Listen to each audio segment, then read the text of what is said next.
This is gonna be the what is it? End of February? Yeah, end of February, 2026. Bus update, bus date. Let's just go front to back here. I haven't done a whole lot in the engine compartment. I've changed the air filter.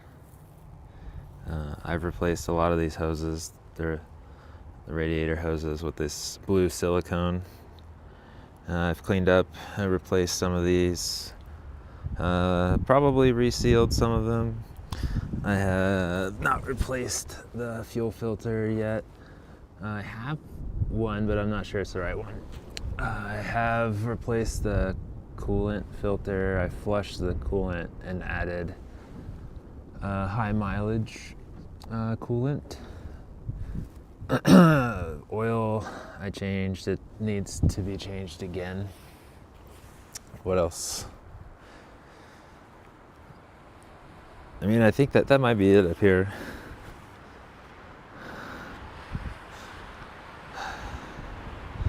Yeah, so let's go inside. So the captain's area, I haven't done a whole lot with. It's still a lot of the older stuff. I've attempted to seal this and kind of put some flooring in to keep some of the fumes out. I cut the internal radiator lines that used to go to the heaters throughout the cabin of the bus. There also used to be some pretty large heater systems right here, so I just capped these off. There's one on that side also. Most of these cluster gauges don't work. Let's see, the speed does not work. The fuel works. That might be it. I think the oil pressure, the temperature, that works, which is great. Temperature, fuel, oil pressure. And I think, assume this is the alternator. Yikes. Added this guy, just, standard little charger situation, a little magnet mount for the phone. The guy we got this bus from is just, there's so much just like caked on stuff. I've washed so many times. Eventually I'll have to scrape or use these Velcro patches. I don't know what I'm gonna do. I'd like to do kind of like a wood interior. Something like that would be pretty nice. Here, all these switches, they don't work. I moved this from above the thing to here. Yep, just super simple. I haven't connected really anything. All the stuff just to make it run, and the basic lights. I burned out the emergency brake last trip we took. Here's the Starlink, and that goes, there's a PVC pipe. You just put it up there. All the Starlink stuff is up there. Router, Wi-Fi, all that good stuff. We have a separate system that we use for drinking water and the rest of the water. So we don't drink that water. We bring our own water.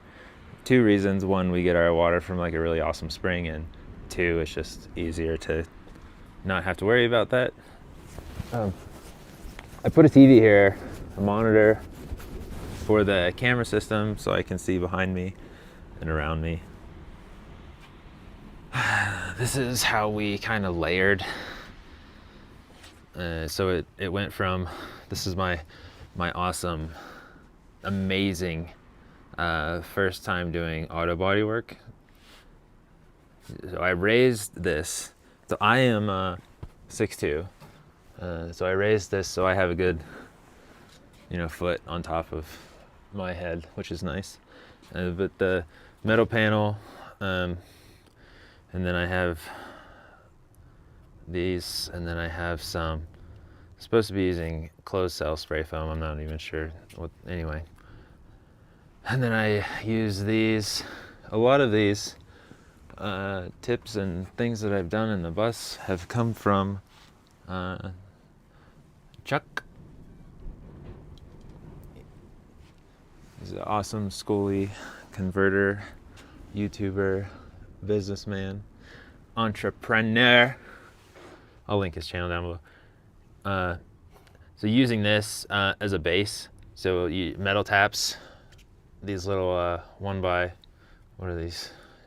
3, 2, 1 by 2s into the metal frame, and then you can use these to attach other things. So I have not done the ceiling yet. The floor, I don't think there's anywhere exposed that I can actually show you. It's basically the step up. It goes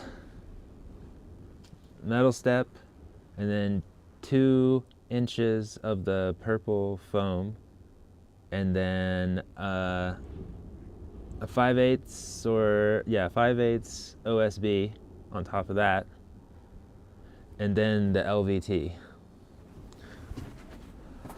And then this is the same.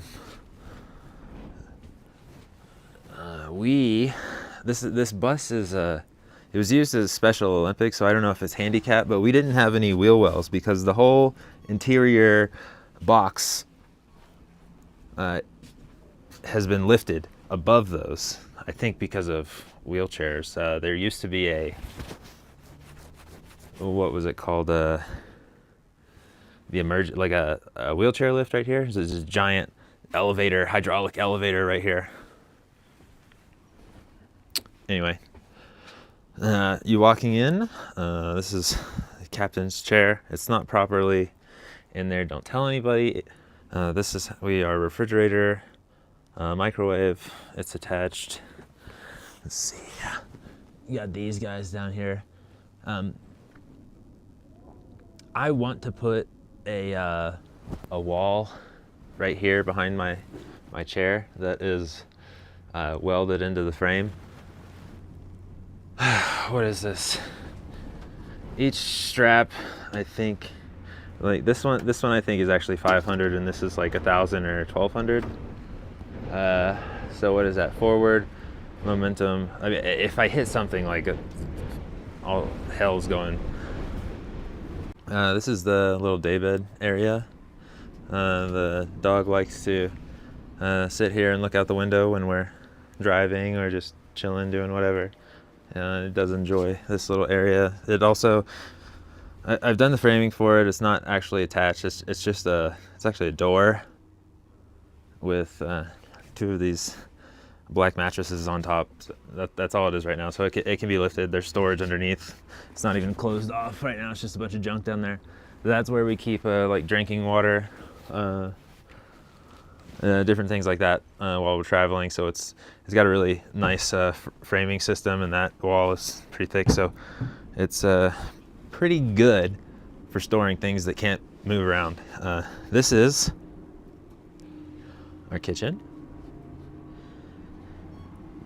Recycled cabinetry from a neighbor, gracefully donated to the cause.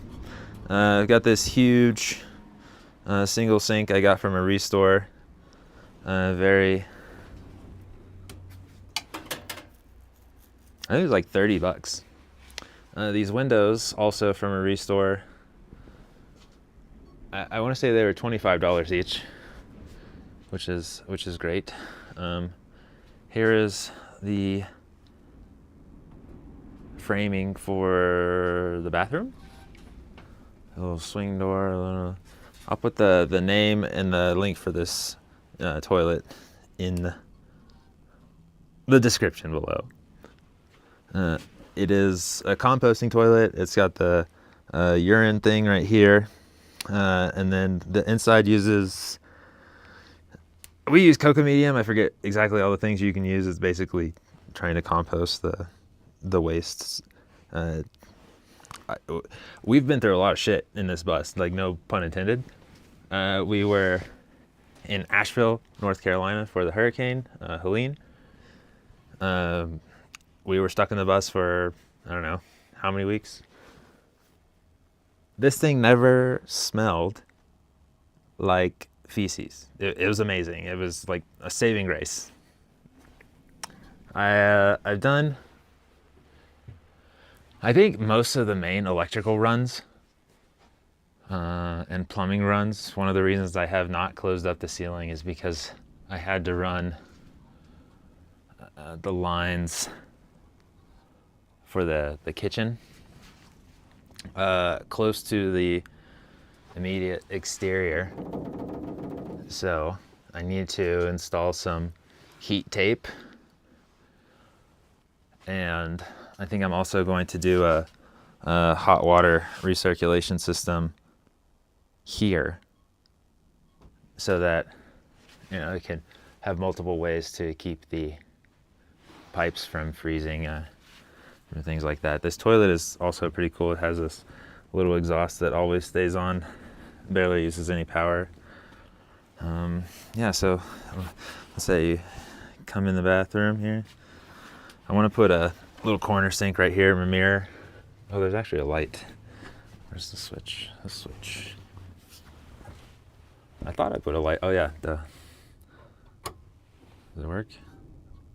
Maybe I have the electricity off, probably.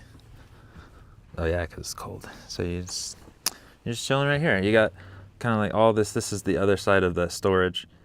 You have kind of like all this space. Right now, we just keep like a little spray bottle for kind of like cleaning up after you use the toilet. You just store stuff. Right now, I've left all this open because it's pretty convenient to store little knickknacks all over the place. Anyway, this is also the separator for the bathroom, just because, I mean, we're the only ones that stay in here. Not like we have other people in here with us, but this is just kind of like easy separation. This next area, this concludes the kitchen tour. This is our electric stove. I recently got this. I'm excited to plug it. It's a 120. It's just a little dual burner. Right now it's connected like this. So I just plug it in. Pretty easy right now. More on the electrical system later. I do want to put like a nice natural edge countertop here. That's actually the bathroom faucet, which I might have broken anyway from frost. Anyway, live edge cabinet top. This is just temporary. We've had to do a lot of things last minute over the years. So, little cabinet storage, custom locking mechanism. There's just like this space right here that I think we want to put maybe a desk, some sort of situation, because it's really nice with the Starlink. You can, in the batteries and the solar, you can kind of chill, do whatever for as long as you want. So maybe a desk here. Here's another little window. Well, focus. Under the bed, this is a washing machine dryer combo. It's not installed yet, but well, physically it's installed, clearly. I want to do a little better trim job. I actually have to take all these wall panels off. There aren't any up there, so I can do a vapor barrier right before I finish the top. So I have a little more of that to do. These were the skylights, the emergency hatch exits on top. What I did was I used plexiglass, and then plexiglass, I forgot what kind of silicone, some kind of nice roofing silicone probably, to go around the edge to seal it. Self-tapped in, and then I did a fiberglass reinforcement, and then I used that, what is that stuff? The white roofing RV silicone stuff. It's expensive. It's like $400 for 5 gallons. Anyway, I coated the whole roof with that. Temperature wise, it made a huge difference, especially with the sun up here. Like 20-30 degree difference when the sun is blasting. So anyway, that and then the solar panels on top, which is, you know, this line here is you seeing the little bit of light that is coming through the panel between the two. So that's that, a little custom fixture, temporary fixture. This is gonna be the shower. Right now it's a closet. A pretty sizable shower. Little area around here on the back side of the panel. I think I just want to put up some basic like poly walls for now, maybe, or I think Nisha was looking at corrugated walling of some sort in here, which would be cool too. There's supposed to be this little section right here between our bed that is really high, and Nisha does not like that, but it leaves a lot of space for goodies in the back. On the other side of the panel, there's a little space here, light switches. I have electrical for like reading lights, USB chargers and whatnot, the camera wiring, bus automotive lighting, so like brake lights, reverse and whatnot. This is our mini split. It's a 120 volt. I can't remember how many BTUs. It's, to be honest, like I know the insulation is not great, clearly. So I need to wait until I finish the insulation before I can properly assess whether or not I like this thing. Does it blow cold and hot air? Yes. So this little space, we're just gonna put like some drawers or some kind of storage in there, maybe some steps up, or a step up. I need a little ladder or something. Right now, this is how we get up there. I mean, I can reach up there and kind of jump. I've got these windows in the back, and I honestly like it like this. It's nice because I can kind of easily block them out if I don't want to see. They're very private. You can open them. And I think in an emergency, I could probably get out of that. I probably need to make it so that I can. That's a different conversation. So we'll go around to the back and look at the fun stuff. When I get up there right now, it's pretty windy, but these are the panels. So right now, there are 6 390 watt panels. Right now, those charge controllers can't handle the full output of these panels, which is fine because in low light conditions it kind of normalizes, and then when I get the bigger system in there, we'll be able to use the full output of the panels, and everything will increase in efficiency and output all at once by a pretty tremendous amount. So yeah, I'm pumped about that inverter. So here's the back. It's very messy right now. I had a hell of a winter trying to keep this thing from breaking.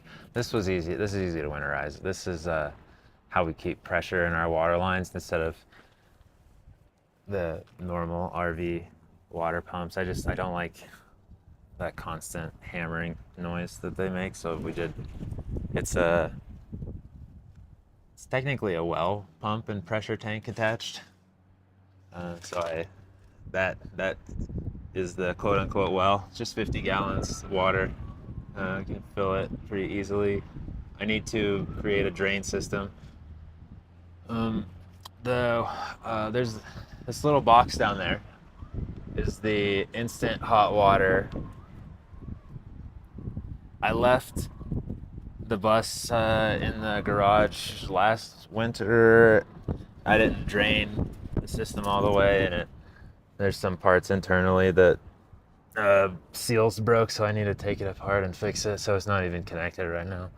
So we just have running cold water, no hot water yet. But I want to do a pretty complicated and intensive hydronic heating system, which includes this. So more on that later. This is a little server and Wi-Fi extender I have just to monitor the temps of everything in here. I've got this heater so that I can, monitor and heat up these batteries if I need to for whatever reason. They're lithium phosphates, so you really shouldn't be charging them below. Definitely not below freezing. I try not to charge them below 40, 35, 40. This is the system right now. I guess we're doing a tour, so I might as well just explain this. Let's see.